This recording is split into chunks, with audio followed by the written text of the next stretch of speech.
Hello students, I am Farhan Mir. Welcome back to our channel. Let us discuss problem number 11. अभी ये अपना basically देखा जाए तो टाइप नंबर 5 का प्रॉब्लम है. इसके हमने अभी लास्ट एग्जांपल निपटाए. अब हमको ये सॉल्व करना है. डायरेक्टली हमने ये लिया हुआ है. अब इस टाइप का अगर प्रॉब्लम आता है तो आपका जो सब्सटीट्यूशन है x is equal to a t upon a plus b minus b t ये करना रहता है. और अगर सब्सटीट्यूशन आप भूल गए एग्जाम में तब तो भूल जाओ, प्रॉब्लम सॉल्व नहीं होगा. इसलिए पहले ही ये बताया था ये वाले टाइप में, स्पेशली ये 3 टाइप में you need to remember substitution, तो ही आप प्रॉब्लम सॉल्व कर सकते हो. अब अगर प्रॉब्लम नंबर 10 की आप बात करें ना तो ये एग्जांपल था. ठीक है, अब ये देखो मतलब बेसिक, और ये जो प्रॉब्लम था ना वो ये टाइप का प्रॉब्लम था. कौन से? ये वाले. ठीक है, अभी फिलहाल हम लोग ये टाइप में, लेकिन इस प्रॉब्लम को देख के ना आपको दिखता है, देखो एक एक्स का टर्म है, एक 1 माइनस एक्स का टर्म है, ए प्लस बी एक्स का टर्म है. तो क्यों ये प्रॉब्लम ये वाले टाइप का बन गया ना कि ये वाले टाइप का? Can you identify the difference? Can you please tell me the difference? Yes, जी बिल्कुल. डिफरेंस ये है ना कि limits are from zero to infinity. So this is the difference. सिर्फ बीटा के पूरे टाइप में सिर्फ यही टाइप है जिसमें आपको समझना है कि लिमिट्स आपकी जीरो से इंफिनिटी है. बाकी किसी भी टाइप में ऐसा नहीं है. Since limits are from zero to infinity, इसलिए ये जो प्रॉब्लम था वो टाइप नंबर 4 का था. ठीक है, अगर यहाँ पे जीरो से इंफिनिटी की जगह जीरो से 1 होता, ठीक है, तब तो देखो एग्जैक्टली सेम प्रॉब्लम होता. लेकिन जीरो से इंफिनिटी है, इसलिए अभी फिलहाल इसके लिए हम लोग ये हटा देते हैं और हम लोग ये वाले टाइप पे फोकस करते हैं. ठीक है, अब ये तो एक्चुअली देखा जाए ना बहुत लंबे लंबे कैलकुलेशन है, और अगर एग्जामिनर को तकलीफ देना है आपको तो ये टाइप का प्रॉब्लम लाएगा. और ये वही कैटेगरी का प्रॉब्लम है जिसमें 80 और 100 में डिफरेंस होगा. 80 करने वाला प्रॉब्लम छोड़ के जाता है. जिसको फुल आउट ऑफ स्कोर करना होता है ना वो ये प्रॉब्लम सॉल्व करके जाता है, क्योंकि यही तो डिफरेंस है ना, एक दो प्रॉब्लम इधर उधर एंड टॉपर की कहानी समझ में आती है. तो चलो शुरू करते हैं. एक्स इक्वल टू ये, तो अपने को देखो क्या क्या टर्म चाहिए. अपने को चाहिए डी एक्स. तो एक काम कर लेते हैं, ये आपका एक्स है तो इसको एक्स को कर लेते हैं ऐसा ब्रैकेट. डी एक्स चाहिए आपको. ठीक है, डी एक्स क्या होगा? ए बाहर ले लो. अब डीएक्स के लिए आप देखो a u by v rule लगेगा. यू बाई वी रूल क्या बोलते हैं? वी स्क्वायर, डिनोमिनेटर का square, v as it is, मतलब a plus b minus b t as it is. Derivative of numerator a t, numerator में सिर्फ ए है क्योंकि सॉरी सिर्फ टी है क्योंकि ए तो बाहर आ चुका है. टी का डेरिवेटिव तो 1 रहता है, minus u as it is मतलब टी एज इट इज क्योंकि ए तो ऑलरेडी बाहर है, इसका derivative a plus b t minus b t का डेरिवेटिव. ए का जीरो, बी का जीरो, माइनस बी टी का डेरिवेटिव माइनस बी. तो अगर इस ब्रैकेट को आप ओपन करोगे तो आपको मिलेगा देखो a plus b minus b t, and ये minus minus plus b t upon a plus b minus b t the whole square. तो अगर ये आप हटा देते हो तो in short you got the value of d x. ये ए रहने दो बाहर, अंदर आएगा आपके पास a plus b upon a plus b minus b t the whole square. Calculation बहुत केयरफुली करना है क्योंकि लंबा कैलकुलेशन है इसमें. So we got x, we got d x. What else we want? और अभी अपने को क्या चाहिए? देखो एक्स मिला, डी एक्स मिला. अभी अपने को चाहिए 1 माइनस एक्स. तो 1 माइनस एक्स निकालते हैं. 1 माइनस एक्स क्या हो जाएगा आपका? एक काम कर लेते हैं, थोड़ा ऊपर से लिखते हैं क्योंकि प्रॉब्लम लंबा होने वाला है तो जगह यूज में आ जाएगी. 1 माइनस एक्स निकालना है आपको. 1 minus x, x x x, ये देखो एक्स आपका क्या है? 80 upon a plus b minus b t. तो इसको क्रॉस मल्टीप्लाई कर लेते हैं. तो अगर कर लिया ये तो ये हो जाएगा, ये देखो ये cross multiply, a plus b minus b t minus a t upon a plus b minus b t. तो अगर आप यहां पे देखोगे ऊपर, तो ऊपर एक काम कर सकते हैं, ए प्लस बी एक ब्रैकेट में लेते हैं, इसमें से माइनस टी कॉमन ले लो, अंदर बचेगा ए प्लस बी. ठीक है, करके देखो आप, माइनस टी कॉमन लेते ए प्लस बी, एंड नीचे आ जाएगा a plus b minus b t. ठीक है, तो 1 माइनस एक्स क्या हो जाएगा आपका? अभी अगर आपने ए प्लस बी कॉमन लिया तो हो जाएगा ए प्लस बी कॉमन लिया तो इधर से आएगा 1 माइनस टी और नीचे आ जाएगा आपका a plus b minus b t. तो ये आपको तीसरा टर्म मिला 1 minus x. What else you want? D x मिल गया, 1 माइनस एक्स मिल गया, एक्स ऑलरेडी है, ए प्लस बी एक्स चाहिए. ए प्लस बी एक्स तो क्या हो जाएगा? A plus b into x, x x x किधर है? देखो ए टी है, देखो ये एक्स है, a t upon a plus b minus b t. मैं ना बिल्कुल बोर्ड पे देखना चाहता हूँ, कॉन्सेंट्रेशन खराब नहीं करना चाहता क्योंकि ऐसे इतनी लाइट आ रही है आंखों पे और ऊपर से इधर उधर हो जाएगा तो एक ए का बी हो गया, बी का ए हो गया तो गया पूरा प्रॉब्लम. ठीक है, चलो क्रॉस मल्टीप्लाई करते हैं, ये मल्टीप्लाई हो जाएगा. ठीक है, पहले तो डिनोमिनेटर में आएगा a plus b minus b t. ठीक है, ये देखो a into a, a square. Plus a b, है ना, माइनस ए बी टी, और ये है प्लस ए बी टी।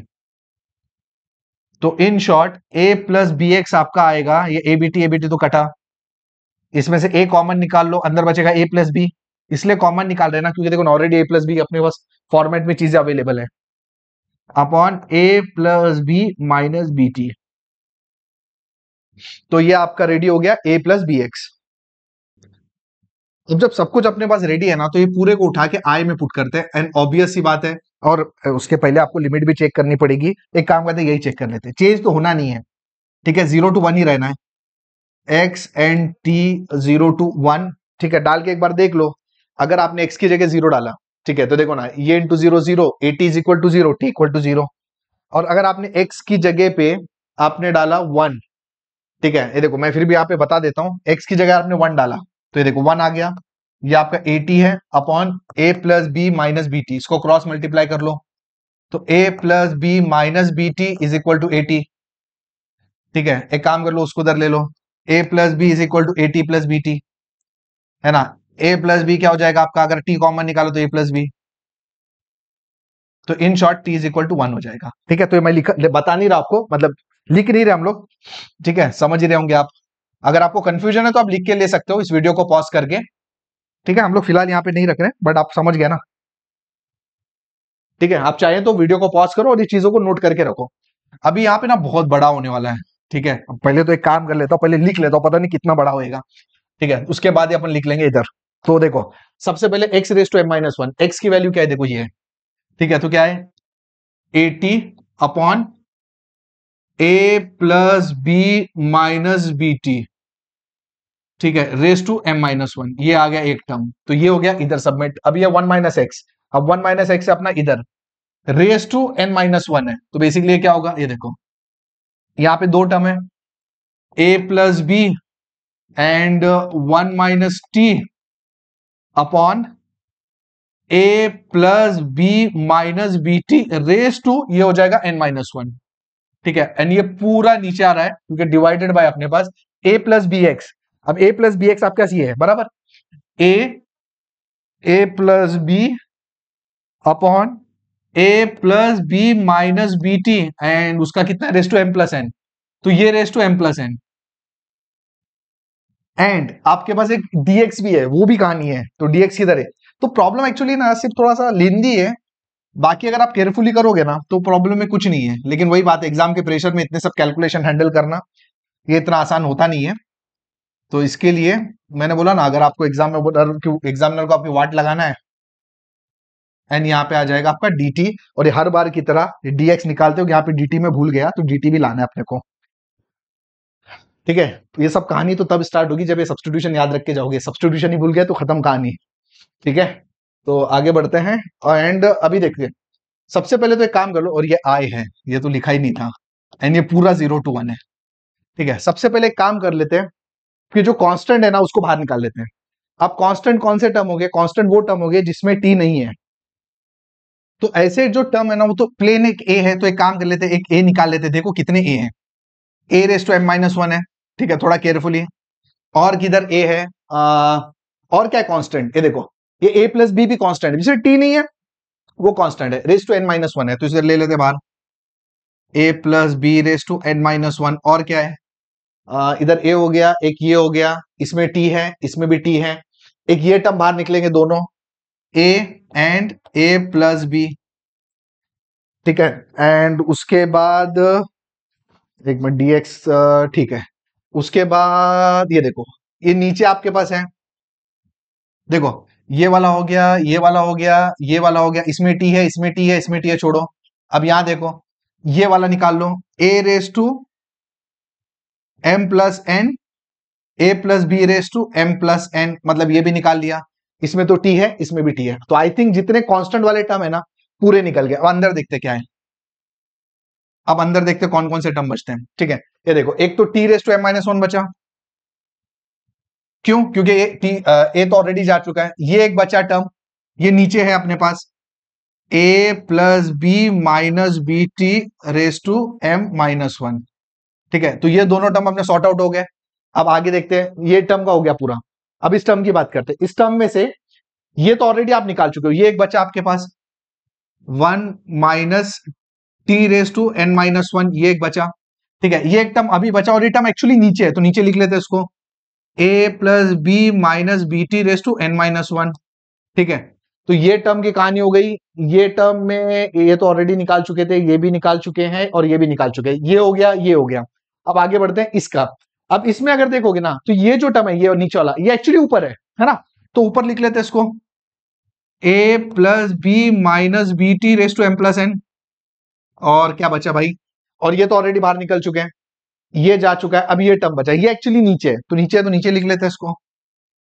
अब खुशी की बात है, बहुत ज्यादा टेंशन की बात नहीं, अगर आपने ये सही से किया ना, तो आपके लिए एक अच्छी सरप्राइज है, और वो ये है ना कि ये पूरे टर्म ना कैंसिल होने वाले हैं। कैसे है देखो, पहले तो एक काम करे, तो इधर इधर देख लो क्या है। ठीक है, ये देखो, ये a raise to m minus 1, a raise to 1, ये और ये अगर ऐड किया तो a रेस टू m आ गया।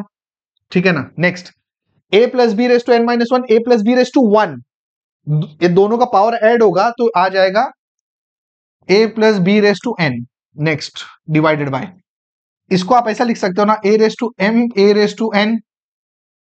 इसको आप क्या लिख सकते हो, a plus b raise to m n a plus b raise to n। अगर ऐसा आपने सिंप्लीफाई किया तो आपको अच्छा मजा आएगा। ठीक है, देखते हैं अभी इसमें, देखो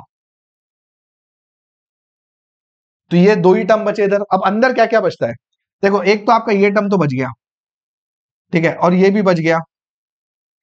कितने हैं, एक काम करें ना, इसके सबके पावर जोड़ लेते हैं, a plus b minus b, ठीक है ना, सबके पावर ऊपर ले लेते हैं। देखो एक तो m प्लस एन है अपने पास, ठीक है, और क्या है आपके पास, एक तो m प्लस है n है आपके पास। ठीक है, नेक्स्ट और क्या है, ये देखो, ये m माइनस 1 है, ऊपर जाएगा तो माइनस m प्लस 1, ये है जगह कितनी है, हाँ माइनस n प्लस 1, और ये प्लस 2 का माइनस 2, बैठ गया, हाँ बैठ गया। अब यहां पे देखो, ये देखो, ये m minus m cancel, n minus n cancel, ठीक है, ये 1 प्लस 1, ये प्लस 2 और ये माइनस 2, ये भी कैंसल। मतलब इन शॉर्ट ये जो पूरा है ना, ये जीरो हो जाता है, मतलब ये रेस टू जीरो हो जाता है, मतलब 1 है ना, ये पूरा एक दूसरे को कैंसिल करता है। तो इन शॉर्ट बाहर क्या बचा, 1 upon a raise to n a plus b raise to m। अगर आप अंदर देखोगे ना, 0 to 1 t raise to m minus 1, सिर्फ इतना ही बचता है। क्यों, क्योंकि ये रेस टू जीरो होता है, anything raise to zero is what 1, तो बस इतना आ गया। तो आई क्या आ जाएगा आपका, ऑलमोस्ट डन है ना, आई आ जाएगा आपका, क्या आएगा, बोलो बोलो बोलो, बीटा ऑफ, इसमें एक ऐड करो, इसमें एक ऐड करो, and that is your required solution of this particular problem. तो आप देखो, प्रॉब्लम में डिफिकल्ट कुछ नहीं है, हाँ बस थोड़ा सा केयरफुली कैलकुलेशन करोगे तो you will be able to manage the problem. So I think problem आपको समझ में आ गया। समझ में आ गया तो भाई बहुत एफर्ट लगता है, तो एक वीडियो को लाइक करो, चैनल को सब्सक्राइब करो और वीडियो को अपने दोस्तों के शेयर करो। Thank you for watching this video.